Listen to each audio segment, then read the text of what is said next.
नमस्कार विद्यार्थी मित्रांनो, मी रोहित जाधव पुन्हा एकदा एकाग्र अकॅडमीच्या यूट्यूब चॅनलवर तुमच्या सगळ्यांचं स्वागत करतोय। तर आज आपण रिझनिंगचा एक नवीन चॅप्टर पाहतोय, व्हेन डायग्राम्स। तर हा जो चॅप्टर आहे यावरती आधारित खूप सारे प्रश्न आधी पण येऊन गेलेले आहेत आणि फक्त राज्यसेवेलाच नाही तर कंबाईन मध्ये पण याचे प्रश्न येतात आणि सरळ सेवाच्या कित्येक एक्झाम मध्ये याचे प्रश्न आलेले आहेत। आणि आपण याआधी एक मला वाटतं चॅप्टर सिलोजिझमचं मी तुम्हाला दाखवलं होतं, विधाने अनुमानी निष्कर्ष, त्याच्यामध्ये पण आपल्याला याचा वापर करावा लागतो। तर आता यामध्ये हे आपण काही एक्झाम मध्ये आलेलेच क्वेश्चन या ठिकाणी घेतलेले आहेत। तर यामध्ये सगळ्यात पहिले तुम्हाला दिलेले आहे भारत, उत्तर प्रदेश आणि चंदीगड। तर भारत हा एक देश, उत्तर प्रदेश हे त्यातलं राज्य आणि चंदीगड हे यातलं तुम्हाला माहिती आहे की केंद्रशासित प्रदेश, युनियन टेरिटरी। मग आता आपण याला कसं करणार कन्सिडर, हे यासाठी बरोबर दिसतंय। हा इंडियाचा पार्ट, हा समजा चंदीगडचा पार्ट आणि हा समजा उत्तर प्रदेशचा पार्ट।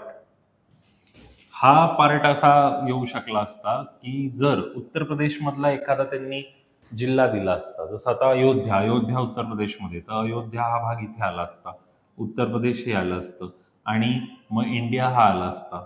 तर त्यासाठी ही डायग्राम आली असती, अयोध्या छोटं, यूपी त्यापेक्षा मोठं आणि त्याच्यापेक्षा मोठं इंडिया, हे असं आलं असतं। आणि हे असं आपण म्हणू शकतो यूपी आणि भारत, इंडिया, मग इंडियामधलं एक राज्य यूपी आहे। आणि समजा इथे दिलं असतं पाकिस्तान वेगळा देश आहे आणि ही डायग्राम वेगळी। आता याच्याशी रिलेटेड प्रश्न आहे पुढे तुम्हाला मिळतील, ते इझी चॅप्टर आहे, नीट समजून केला तर। भारत, नेपाळ आणि श्रीलंका यांच्यातील परस्पर संबंध दर्शवणारी आकृती, राज्यसेवेला येऊन गेलेला क्वेश्चन आहे हा। भारत, नेपाळ आणि श्रीलंका। आता भारत, नेपाळ आणि श्रीलंका, तर काही जण म्हणतात की सर भारत आणि नेपाळ टच आहे, तर ते आपल्याला त्या भूगोलाच्या नॉलेजचा इथं काय संबंध नाही, टच आहे वेगवेगळे, त्याचं काय नाही करायचं। सिंपल आहे, भारत हा वेगळा देश आहे, नेपाळ हा वेगळा देश आहे आणि श्रीलंका हा वेगळा देश आहे। म्हणजे हे इंडिया, श्रीलंका, नेपाळ हे तिघं वेगवेगळे आहेत। आणि जर आशिया असं म्हटलं असतं तर अजून एक मोठा गोल आला असता आणि आशियामधले हे तीन वेगवेगळे देश आहेत असं आपण दाखवलं असतं तुम्हाला। असं आता भारत पाकिस्तान म्हटलं की मग त्यांची बॉर्डर एकमेकांना टच आहे, मग त्यांना एकत्र दाखवायचं, टचवाले दाखवायचे, असलं काय करायचं नाही, हे लक्षात घ्या। कारण मग काही लोक ह्या डायग्रामकडे बघतात, सर इथे तर इंडिया आहे आणि मग हा भाग नेपाळचा द्यायचा आणि ह्याला श्रीलंका, कारण श्रीलंका इंडियाच्या खाली आहे। असा इथं काय रूल नाहीये की जसं जॉग्राफिकली जसं दिलेलं आहे तसंच ते मग खालीच देतील आणि वरतीच देतील। आपल्याला फक्त हे रिप्रेझेंटेशन आहे, म्हणजे जे आपण शब्दांद्वारे मांडतोय तेच आपल्याला आकृतींद्वारे कसं मांडायचं ते इथे दिलेले। तर तीन वेगवेगळे देश, मग तीन वेगवेगळे गोल, झालं। तर व्हेन डायग्रामला आपला रिअल जो पण आपला अभ्यास आहे त्याच्याशी मिक्स करू नका, हे वेगळं असतं। खालीलपैकी कुठली आकृती घोडे, कुत्रे आणि हत्ती यांना निर्देशित करते? कोणती आकृती घोडे, कुत्ते आणि हत्ती? परत एकदा सेम, हा घोडा, हा कुत्रा आणि हा हत्ती, तिघांचं तीन वेगवेगळं रिप्रेझेंटेशन, तिघांना वेगवेगळं रिप्रेझेंट केलेलं आहे त्यांनी। ओके, चला एकदम फास्ट फॉरवर्ड, लगेच होईल, एकदम सोपं आहे। राज्यसेवेत आलेले प्रश्न आहेत। पुढीलपैकी कुठली आकृती पुरुष, स्त्री आणि शिक्षक यांचे निर्देशन करते? पुरुष, स्त्री आणि शिक्षक। मग आता परत, सर पुरुष वेगळे, स्त्री वेगळे, शिक्षक वेगळं, इथं मुलगा चुकला। सर तीन वेगवेगळ्यांना तीन वेगवेगळे गोल, असं नाहीये। आता जर आपण हा पार्ट बघितला शिक्षक, आता आपल्या शाळेत, कॉलेजमध्ये, महाविद्यालयीन आयुष्यात कधी ना कधी आपण शिक्षकांकडनं शिकलेलो आहे। ते जे शिक्षक असतात, एकतर आपण काहींना सर म्हणतो, काहींना मॅडम म्हणतो। लहानपणी शाळेत बाई म्हणत असाल, मराठी मीडियम मध्ये आपण म्हणायचो। तर आता पुरुष आणि स्त्री, म्हणजे पुरुष मधले काही पुरुष शिक्षक असणार आणि स्त्रियांमधले काही शिक्षक असणार, मग कसं दाखवायचं? मग ही डायग्राम त्याला जास्त जस्टिस करते, न्याय देते, कारण हा शिक्षकांचा भाग आहे, शिक्षकांचा हा गोल आहे। त्यातला काही गोल हा पुरुष मध्ये जातो, म्हणजे हा मेन मधला आहे आणि हा वुमेन मधला आहे। मग आता हा गोल सोडून बाकीची माणसं दुसरं पण काम करतात ना, सगळेच थोडी शिक्षक आहेत, आणि बाकीच्या स्त्रिया पण दुसरं पण काम करतात, सगळेच थोडी शिक्षक आहेत, असं होऊन जाणार मध्ये। तर हा वेगळे, हे वेगळे, हे वेगळे, हे लक्षात घ्या। क्लिअर आहे? या चॅप्टरमध्ये असं टेन्शनवालं काही काम नाहीये की खूप विचार करायचा आहे, सोपा चॅप्टर आहे. खालीलपैकी कुठला संच खालील आकृतीचे योग्य प्रतिनिधित्व करतो? प्राणी, कीटक, झुरळ, प्राणी, स्त्री, पुरुष. आता प्राणी, स्त्री, पुरुष, स्त्री आणि पुरुष, मेल, फिमेल, हे सगळे आपण प्राणीच आहोत. म्हणजे हे गेलं. राज्य, जिल्हे, केंद्रशासित प्रदेश. राज्य, राज्याच्या आतमध्ये जिल्हा आहे आणि केंद्रशासित प्रदेश. येते का हे थर्ड वाला? देश, राज्य, जिल्हा. देश, राज्य, जिल्हा असता तर काय? जिल्हा, राज्य आणि देश. पुणे जिल्हा, महाराष्ट्र राज्य, इंडिया. म्हणजे ही त्याची आकृती आली असती. प्राणी, स्त्री, पुरुषसाठी अशी येईल. प्राणी, कीटक, झुरळ. प्राणी, कीटक, झुरळला पण हीच आकृती तुम्हाला घेता येईल, कारण प्राण्यांमधला एक भाग कीटक आहे आणि त्या कीटकांमधला एक भाग झुरळ आहे. म्हणजे आपल्याला 3 नंबरची, म्हणजे ह्या डायग्रामला मॅच करणारं जे विधान आहे ते कुठले? 3 नंबर. म्हणजे याच्यामध्ये उलट केलं त्यांनी. याच्यामध्ये डायग्राम देऊन विधान विचारलं. आधी काय करायचे? विधान द्यायचे आणि डायग्राम विचारायचे, असं होतं. ओके. खालीलपैकी कुठल्या वेन आकृतीमध्ये पुढील वर्गाचे एकमेकांशी संबंध योग्य रीतीने दाखवलेले आहेत? आता हा PFI ला आणि SSC ला पण आलेला आहे. चहा, कॉफी, पेय. चहा, कॉफी, पेय. चहा, कॉफी, प्या असं नाही म्हटलेलं आहे. पेये, पेये. पेये हा जो शब्द आहे याला ड्रिंक्स असं आपण म्हणतो. मग ड्रिंक्स म्हणजे एकाच प्रकारच्या नसतात. ड्रिंक्स मध्ये वेगवेगळ्या प्रकारच्या आहेत. आपण म्हणू शकतो हॉट ड्रिंक्स आहेत, कोल्ड ड्रिंक्स आहेत. म्हणजे ड्रिंक्स ही एक कॅटेगरी आहे आणि मग त्या हॉट ड्रिंक्स मधले तुमच्याकडे 2 ऑप्शन आहेत. टी एक ऑप्शन आहे, कॉफी एक ऑप्शन आहे. मग आता तसं कुठे दिसतंय या ठिकाणी की ह्या माझ्या ड्रिंक्स आहेत. म्हणजे एखादा हॉटेलमध्ये गेला तर पिण्यासाठी काहीतरी ऑर्डर करू. मग पिण्यासाठी काहीतरी ऑर्डर करू तर काही जण चहा मागवतील, काही जण कॉफी मागवतील, काही जण बाकी लस्सी, काही अजून ताक, अजून दुसरं काय काय त्या हॉटेलमध्ये मिळत असेल तर ते पण मागवतील. तर ह्या सगळ्या ड्रिंक्स आहेत. त्यातली एक ड्रिंक आहे टी आणि त्यातली एक ड्रिंक आहे कॉफी. म्हणजे टी आणि कॉफी अशा ड्रिंक्स आपण त्याच्यामध्ये घेऊ शकतो.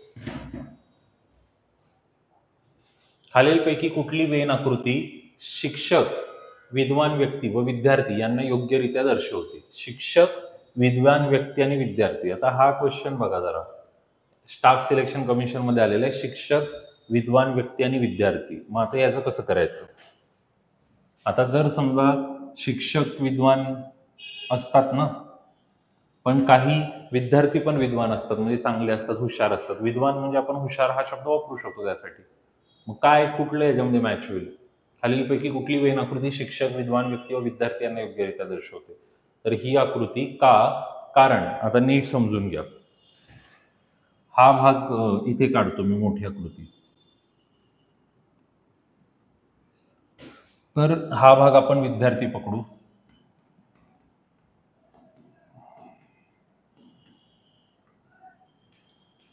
हा भाग आपण शिक्षकांचा पकडू आणि हा भाग आपण विद्वानांचा पकडू. मग हा जो पार्ट येईल हा तिघांचं इंटरसेक्शन येतोय. म्हणजे मग आता इथे काही जण मुलं म्हणतात की सर शिक्षक विद्यार्थी सेम कसं काय येतील? तुम्ही शिक्षक विद्यार्थ्यांना एकत्र केलं. कारण काही जे विद्यार्थी असतात ते जर आपण बघतो, आता समजा ते PhD वगैरे करत असतील आणि ते कुठेतरी शिक्षणाचं काम पण करत असतील, क्लासेस वगैरे घेत असतील, तर त्यांना शिक्षक, काही लोक त्यांना शिक्षक म्हणत असतील जे विद्यार्थी आहेत त्यांचे. आणि ते जेव्हा जात असतील शिकायला तेव्हा ते कोणाला तरी शिक्षक म्हणत असतील. मग तो पार्ट आहे. आणि मग जसं मी म्हटलं की विद्यार्थी पण विद्वान असेल, शिक्षक पण. मग काहींचं म्हणणं होतं मग हा जो राहिलेला भाग आहे ते शिक्षक काय विद्वान नाही आहेत का? आता हा पार्ट तसा कॉन्ट्रोवर्सीचा असू शकतो. आता ते बाकीचे शिक्षक विद्वान आहेत का नाही आपण त्यावरती काय भाष्य करू शकत नाही. पण अजून दुसरी कुठली डायग्राम नाही की जी त्याला परफेक्टली मॅच करेल, की शिक्षकांना वेगळं केलं, विद्वानांना वेगळं केलं, विद्यार्थ्यांना वेगळं केलं. कारण विद्वान व्यक्तींचा हा उरलेला भाग कुठला? मग हा विद्वान व्यक्तींचा उरलेला भाग जो आहे, जो आपल्याला असा पंथीसारखा दिसतोय, तर विद्वान व्यक्तींचा उरलेला भाग अजून असू शकतो. कारण शिक्षक या एका पेशा व्यतिरिक्त बाकी पेशांमध्ये पण विद्वान व्यक्ती आहेत. काही विद्वान व्यक्ती शास्त्रज्ञ असतील, काही विद्वान व्यक्ती डॉक्टर वगैरे अशा कुठल्याही वेगवेगळ्या शाखेत काम करत असतील. तर मला दिलेल्या 4 डायग्राम पैकी हीच डायग्राम त्याला योग्य प्रकारे न्याय देते असं वाटतंय. बाकी दुसऱ्या डायग्राम तर काही वाटत नाही. मग आता इथे काय विद्यार्थीला वेगळं करायचं आणि शिक्षक आणि विद्वानला एकत्र करायचं असं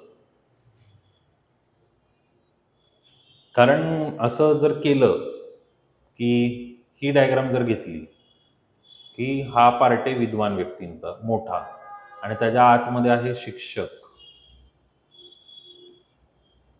आणि विद्यार्थीला बाहेर ठेवलं, तर काही लोकांना ही डायग्राम उत्तर असण्याची शक्यता वाटते. ही डायग्राम तर नाही उत्तर, बरोबर, ही पण नाही डायग्राम. तर आन्सर की नुसार एक हे त्यांनी उत्तर दिले. काही जण यावरती डिबेट करतात की सर ही हे पण डायग्राम उत्तर असू शकतं. पण यामध्ये फक्त एकच प्रॉब्लेम आहे की सगळेच्या सगळे शिक्षक विद्वान आहेत असं आपल्याला मान्यता द्यावी लागेल. इथे असं कुठे लिहून दिलं नाही त्यांनी.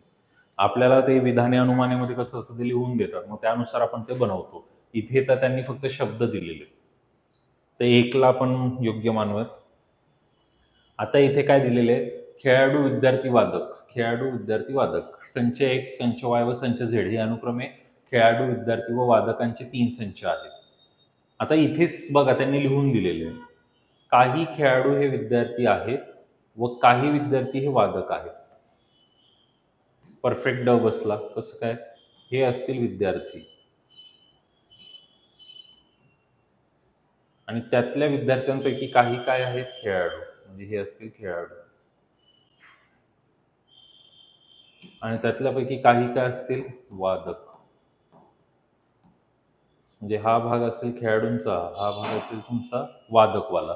म्हणजे हे काय असतील, हे नुसते विद्यार्थी आहेत, म्हणजे जे ना खेळामध्ये आहेत ना कलेमध्ये, म्हणजे वादन कलेमध्ये नाही. तरी हे मग कोण आहेत, नुसते वादक, आणि हे कोण आहेत, नुसते खेळाडू. तर ही आकृती परफेक्ट आहे यासाठी. चला आता एखादा करून बघता का तुम्ही? आता हे तर काय सोपं दिसते. खालील आकृतीत कुठला भाग अभिनेते दर्शवतो? पण जे वकील किंवा राजकारणी नाहीत. PSI मेन्स मध्ये येऊन गेलेला आहे. अभिनेते दर्शवतो पण जे वकील किंवा राजकारणी नाहीत. अभिनेते दर्शवतो जे वकील किंवा राजकारणी नाहीत. वकीलला कट मारा आणि राजकारणीला पण कट मारा. मग फक्त काय राहिलं, सी. म्हणजे जे काय आहेत फक्त अभिनेते. संच ए पुरुष, संच बी विवाहित पुरुष, संच सी धूम्रपान करणारे. एकूण पुरुषांपैकी किती पुरुष धूम्रपान करणारे आहेत? बघा बरं, कमेंटमध्ये आन्सर द्यायचा प्रयत्न करा. किती जणांना येते बघूयात आपण.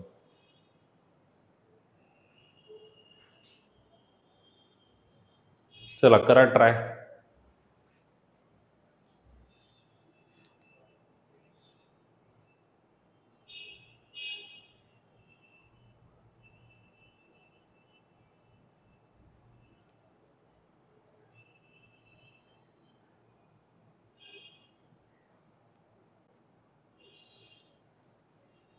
एकूण पुरुषांपैकी किती पुरुष धूम्रपान करणारे आहेत? आता हा प्रश्न एक्झाम मध्ये येऊन गेलेला आहे. तुम्हाला या प्रश्नाचं इश्यू सांगतो मी आता झालं काय. धूम्रपान करणारे म्हणजे काय, संच हा मी असा सर्कल करतो, हे आहेत सगळे धूम्रपान करणारे.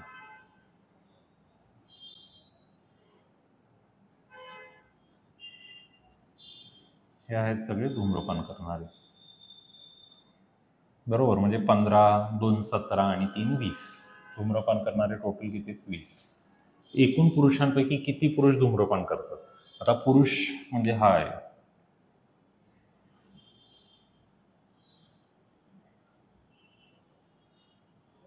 एकूण पुरुषांपैकी किती धूम्रपान करणारे आहेत.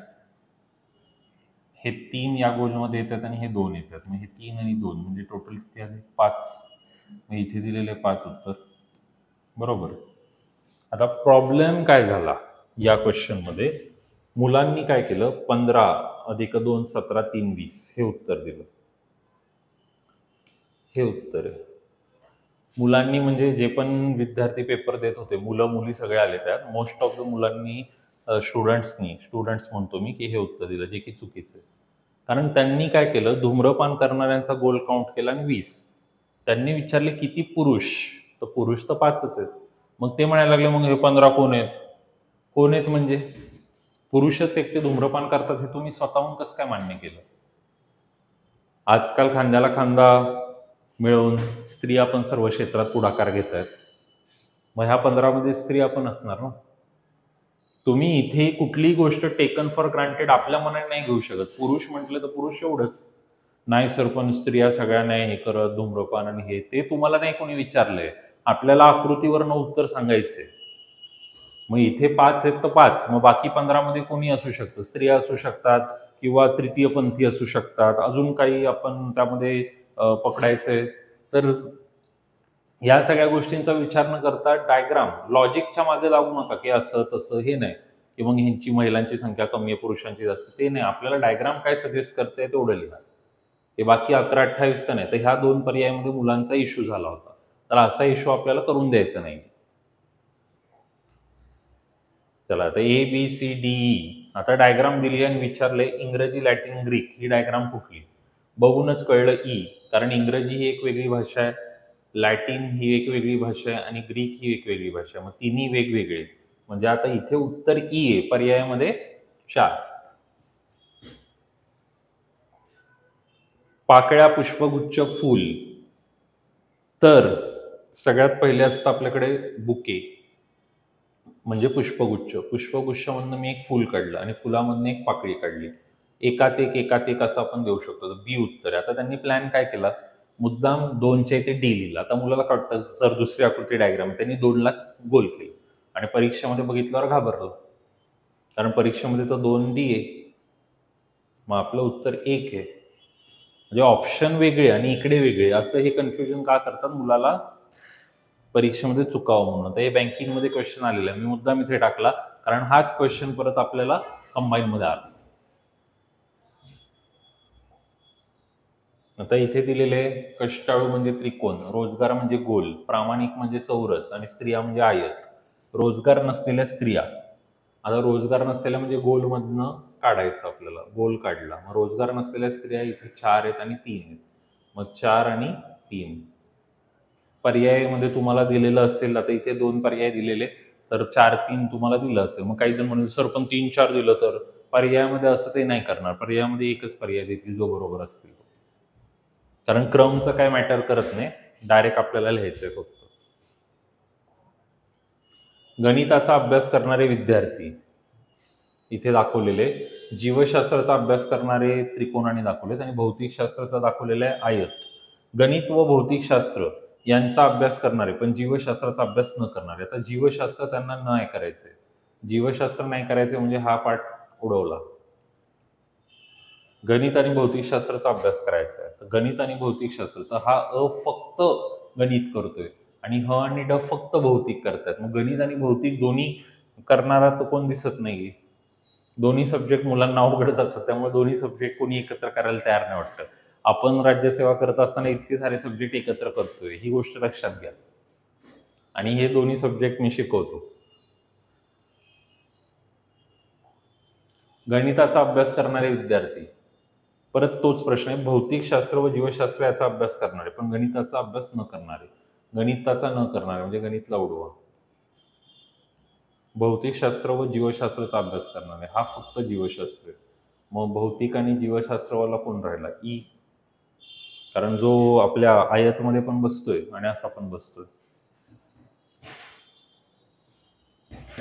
पुढे गणित, भौतिकशास्त्र व जीवशास्त्र या विषयांचा अभ्यास करणारे विद्यार्थी, म्हणजे आता तिन्ही विषयांचा अभ्यास करणारे विद्यार्थी आपल्याला पाहिजे. तिन्ही डायग्राम मध्ये येणारा कोण आहे, क जो आहे हा त्रिकोण मध्ये पण येतोय, क जो आहे या षटकोनामध्ये पण येतोय आणि या आयतमध्ये पण येतोय, म्हणजे सगळ्यांकडे येतोय क. म्हणजे काय उत्तर असणार आहे, क. क्रिकेट, फुटबॉल व हॉकी खेळणारे विद्यार्थी. Cricket, football, hockey. आता हा हॉकी, हा क्रिकेट आहे, फुटबॉल, तिन्ही खेळ खेळणारा विद्यार्थी म्हणजे त्या तिघांचं इंटरसेक्शन एस, जो तिन्ही खेळ खेळतोय. सोपे सोपे प्रश्न आहेत, त्यामुळे वेळ वाया घालवायची गरज नाही. आता हा स्टाफ सिलेक्शन कमिशन मध्ये आलेला क्वेश्चन आहे. काय म्हणतात, खालील आकृतीत 10% विद्यार्थी व पालक दर्शवतात, आणखी 10% विद्यार्थी, शिक्षक, पालक दर्शवतात, 15% शिक्षक, पालक, तर 35% विद्यार्थी, शिक्षक दर्शवतात. तर फक्त शिक्षक, पालक, विद्यार्थी यांची टक्केवारी किती. तर पर्सेंटेज काढायचं यामध्ये, फक्त शिक्षक, पालक व विद्यार्थी यांची टक्केवारी किती असं आपल्याला म्हटलेलं आहे. मग हा जो शब्द आहे ना, हा खूप इम्पॉर्टंट होता, फक्त. मग फक्त म्हणजे बघा, हा वाला भाग, हा वाला भाग हा वाला भाग, हा वाला भाग, हा वाला भाग तुम्हाला कॅल्क्युलेट करायचा. मग कसं करायचं? सिंपल आहे. आता हा टोटल गोल 100चा आहे, टोटल गोल 100चा आहे. तर 100 मधून 35 अधिक 10 अधिक 15 गेले. हा मी टोटल गोल असा करतो. हा टोटल गोल 100चा आहे. त्यातनं 35, 10 आणि 15 गेले. मग 35 आणि 5 40, 50, 60 गेले. 60 गेले म्हणजे 40 राहिले. म्हणजे 40ने आपल्या उत्तराची स्टार्टिंग पाहिजे. म्हणजे हे 2 पार्ट कट झाले. आता दुसरं आपल्याला पालक विचारलं. आता पालक जर बघितलं 10, 20, 30, 35 गेले. 35 गेल्यावर 65 राहतील. इथे 65 म्हणजे हे उत्तर असेल. म्हणजे पुढचं चेक करायची गरजच नाही पडली. हा क्रम इम्पॉर्टंट होता. कोणाचा विचारलाय? शिक्षक, पालक, विद्यार्थी. त्या क्रमानुसार आपल्याला करायचं होतं. आपण क्रमानुसार करून बघितलं, आलं आपलं उत्तर, झालं. तर काही काही क्वेश्चन फक्त बघायला वाटतात अवघड आहे, पण नीट जर सॉल्व्ह केलं तर काय त्यामध्ये अवघड असं नाही.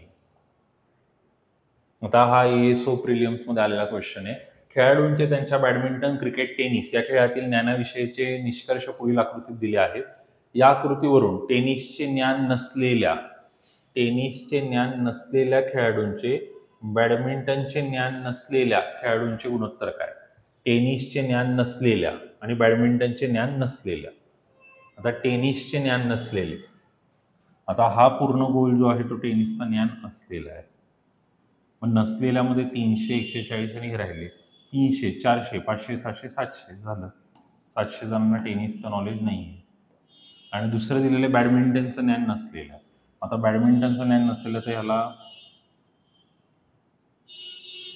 असं जर आपण केलं तर बॅडमिंटनचं ज्ञान नसलेलं हे 200, 340, 400, 500, 600, 600, 2 शून्य गेले, 2 शून्य गेले, 7 6. हे उत्तर आहे 7 6.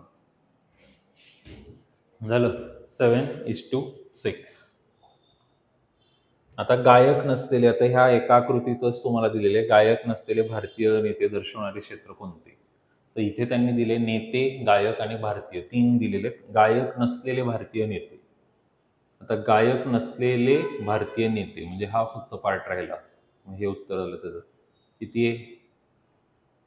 गायक नसलेले भारतीय नेते, सॉरी गायक नसलेले, जे गायक नसलेले म्हणजे हा कट केला.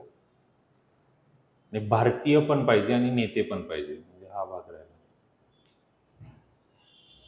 गायक नसलेले भारतीय नेते. आणि हे जे 6 आहेत हे भारतीय पण नाहीत आणि गायक पण नाहीत, नुसते नेते. गायक असलेले भारतीय नेते, गायक असलेले, गायक असलेले भारतीय नेते,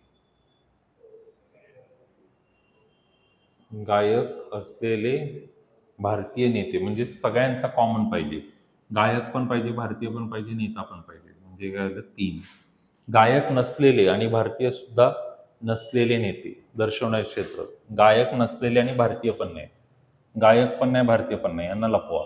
भारतीय पण नाही आहेत, गायक पण नाही आहेत. मग असे किती आहेत? 6. नेते नसलेले भारतीय गायक, नेते नसलेले म्हणजे नेते कट करा. भारतीय आणि गायक पाहिजे म्हणजे किती आले? 4. कोणते क्षेत्र असे गायक दर्शवते जे नेते नाहीत आणि भारतीय पण नाहीत? असे गायक 7. एकदम सिंपल वे, एकदम इझी टॉपिक. PSI मेन्सला आलेला क्वेश्चन. आपल्याला इथे दिलेले वेगवेगळं डेटा. वैद्यकीय शिक्षणात रस असणारे विद्यार्थी, वैद्यकीय शिक्षणात रस असणाऱ्या विद्यार्थ्यांना तुम्हाला चौरस दाखवल्यात, त्रिकोण दाखवल्या, पदव्युत्तर स्पर्धा परीक्षा आणि अभियांत्रिकी. तर तिन्ही शाखात रस असणाऱ्या विद्यार्थ्यांचे एकूण विद्यार्थ्याशी असलेले प्रमाण किती? तिन्ही शाखात रस असलेल्या, आता तिन्ही शाखात रस असलेल्या तर हाच पार्ट आहे, कारण हा गोलमध्ये पण त्रिकोणमध्ये पण. तर हा माहिती आपल्याला 25 आउट ऑफ किती आपल्याला काउंट करायला लागेल? 25, 25, 50, 50 आणि हे झाले 67, 3, 87, 90, 140, हे 90, 230, 230, 240 आणि 60, 300. 300 पैकी 25, 300 पैकी 25 तर 100 पैकी किती? 0 0 गेले, 0 0 गेले, 3 ने भाग दिला, 3 8 24, त्यानंतर 10. तुमचं इथे दिसतच आहे तुम्हाला, 3 8 24, मग 1 झालं. या ठिकाणी एकच पर्याय आहे ना 8 वाला, कारण एक राहिल्यावर 3 त्रिक 9चा भाग जाईल म्हणजे 8.33, 8.3333 हे वाढत जाईल. तर यामध्ये पर्सेंटेजमध्ये टोटल आउट ऑफ किती तेवढं तुम्हाला काढायचं होतं.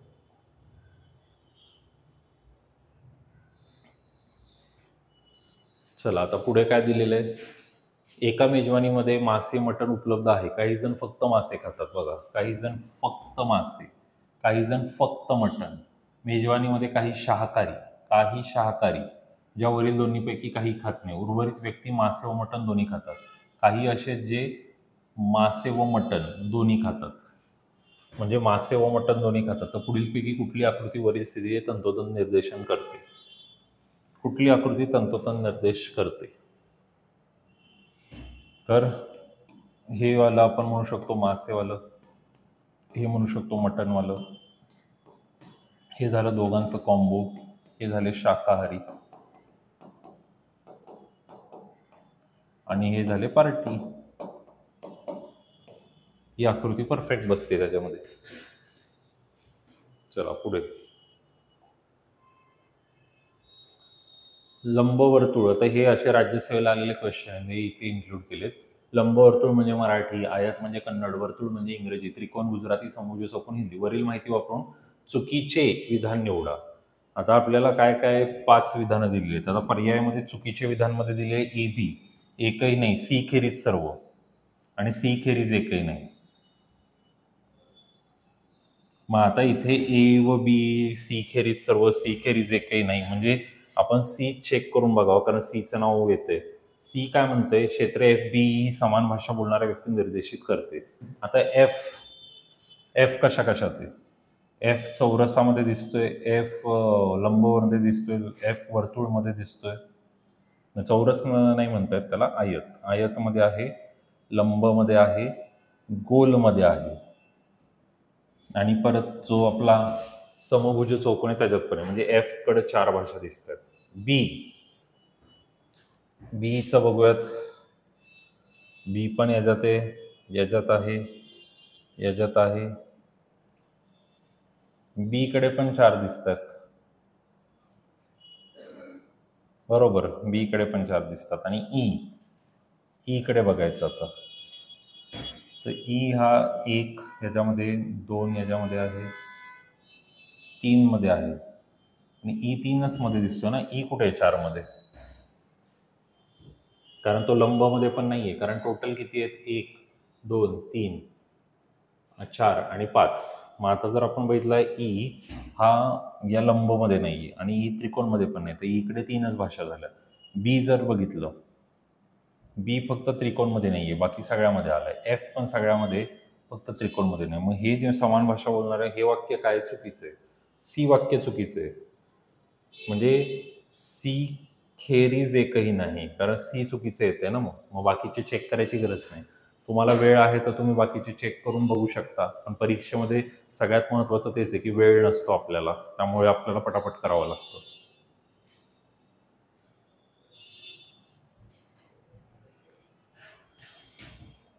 तुम्हाला चेक करायचे तर हा प्रश्न चांगला आहे, तुम्ही बाकी चेक करून बघू शकता. आता याच्यामध्ये हा लास्ट प्रश्न आहे बघा, आन्सर की पण दिलेली आहे मी याच्यामध्ये. काय दिलेले आहे? एका गावात 2500 रहिवासी राहतात.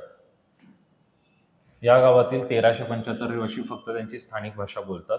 200 रहिवासी स्थानिक भाषा व इंग्रजी अशा दोन्ही भाषा बोलतात. 625 स्थानिक व हिंदी अशा दोन्ही भाषा बोलतात. 300 रहिवासी तिन्ही भाषा बोलतात. म्हणजे ह्याच्यामध्ये असं आपल्याला त्रिकोण काढावा, सॉरी, असं 3 जणांचं हे काढावं लागेल. 1375 फक्त स्थानिक भाषा. 1375 हे काय आहे? स्थानिक भाषा, म्हणजे लोकल लँग्वेज, फक्त स्थानिक भाषा बोलतात. त्यानंतर 200 रहिवासी स्थानिक भाषा व इंग्रजी. मग 200 स्थानिक भाषा व इंग्रजी, म्हणजे इथे 200 लिहू आणि मग याला आपण नाव देऊ इंग्रजी. 625 रहिवासी स्थानिक भाषा व हिंदी बोलतात. स्थानिक भाषा व हिंदी, याला नाव देऊ आपण हिंदी. स्थानिक आणि हिंदी, स्थानिक आणि इंग्लिश. 300 रहिवासी तिन्ही भाषा बोलतात. 303 बोलतात. इंग्रजी भाषा बोलणाऱ्या एकूण रहिवाशांची गावातील रहिवाशांची टक्केवारी किती? तर गावात किती आहेत टोटल? 2500. आणि इंग्लिश बोलणारे मग इथे किती दिसतात तुम्हाला? 500 दिसतात त्याच्यामध्ये. हे 2 जर घेतले तर आपण, आणि गुणिले 100 जर आपण केलं तर 5 1 5 5 25, 5 याला कट मारला 20%. हे झालं उत्तर. हिंदी भाषा बोलणारे एकूण रहिवाशी फक्त स्थानिक बोलणाऱ्यांच्या हिंदी भाषा बोलणारे एकूण 625 जर आपण घेतले आणि 300 घेतले तर 925 येतील ते हिंदी भाषा बोलणारे. कारण इथे फक्त या गावातील असं दिलेलं नाही ना हिंदी भाषा.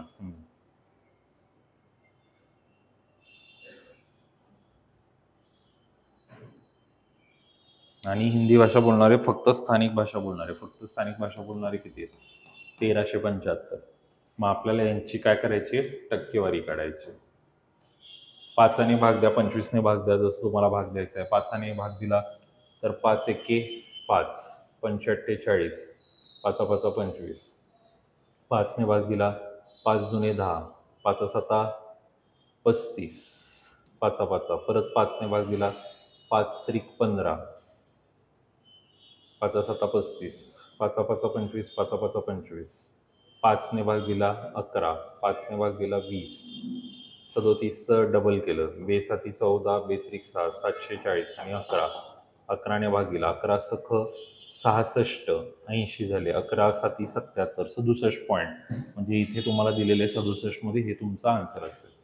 बरोबर. आता तुम्हाला हा एक प्रश्न इथे दिलेला दिसतो. तर हा जो प्रश्न आहे, हा प्रश्न तुम्हाला होमवर्कसाठी मी देणार आहे. काय म्हटलेलं आहे? तिन्ही भाषा बोलणाऱ्या रहिवाशांचे स्थानिक भाषा व हिंदी भाषा अशा दोन्ही भाषा बोलणाऱ्या एकूण रहिवाशांचे प्रमाण किती? तर याचं उत्तर मला हवं आहे. आन्सर की दिलेली आहे मी, पण तरी तुम्ही याचा आन्सर सॉल्व्ह करावं अशी अपेक्षा आहे. काही डाऊट असतील तर या नंबरवर सांगा. लेक्चरला फॉलो करत राहा, म्हणजे नवनवीन चॅप्टर तुम्हाला करायला भेटतील. ठीक आहे. चला मग आजच्या सेशनमध्ये एवढंच. धन्यवाद सगळ्यांना. सेशनला शेअर करण्याचं काम करा. जेवढे जास्त व्ह्यूज मिळतील, जेवढं जास्त तुम्ही शेअर कराल, तेवढं जास्तीत जास्त मला हे नवीन नवीन सिरीज तुमच्यासाठी घेऊन येता येईल. ओके, धन्यवाद.